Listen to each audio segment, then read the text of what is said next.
Okay, and welcome to day 7 of Rocket Man's March Magic Masters. I'm dedicating this to my niece Pixie, whose birthday it is today. So happy birthday, Pixie.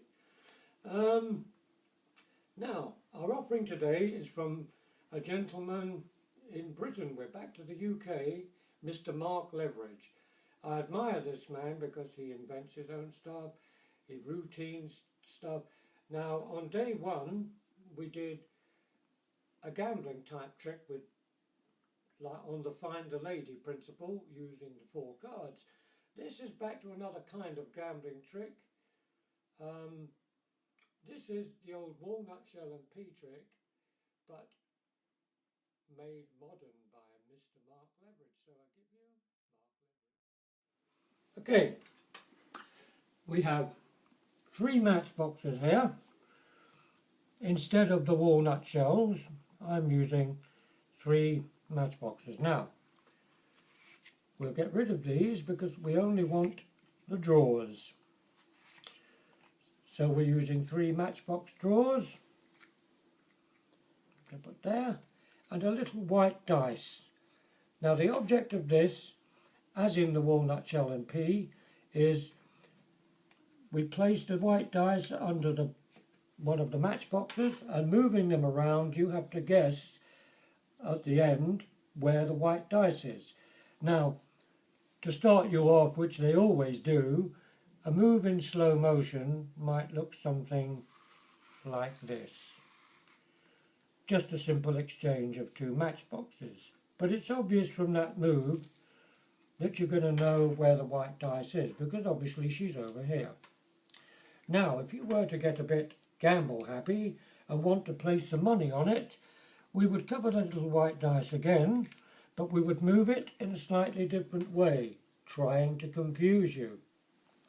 So we'd move 2 boxes at a time.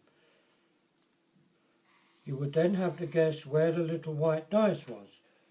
Now, if you've been following, obviously you'll know that it should be under here, but it's actually not under there. It's under this one.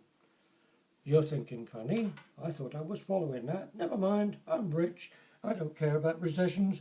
I'm going to have another go, in which case we cover it again, and once again we move 2 boxes at once, trying to confuse you. But of course you'll know where it ought to be. It ought to be under this one here, but it's not there. It's actually back under this one. Now, I've got to just explain, this is actually no ordinary dice. This dice actually does tricks. And if I just put it on the back of this box here and cover it with this one, just a click, and you'll see that the dice goes down through the top of that box and under this one. Now, we can take this a bit further. I'm going to put it away in my pocket. Now, if we can just stack the boxes up here, I'm going to remove it from my pocket, but I'm going to remove it invisibly. You will have to trust me. No chance of that then. We put it on the top of this box and just a quick squash down. Sorry about the sound effects, no expense spared on these. But if we lift the top box, lift the next box, you'll see that the dice has gone straight through onto the top of this one. Now I know what you're thinking. Right about now you're probably thinking he's using more than 1 dice. Would I do that?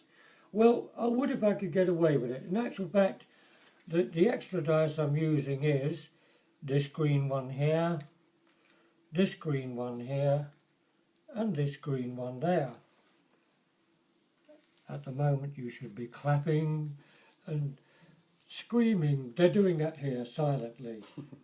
But I forgot to mention also these 3 red ones here. I give you the most creative magic of Mr. Mark Leveridge. Thank you very much. See you tomorrow.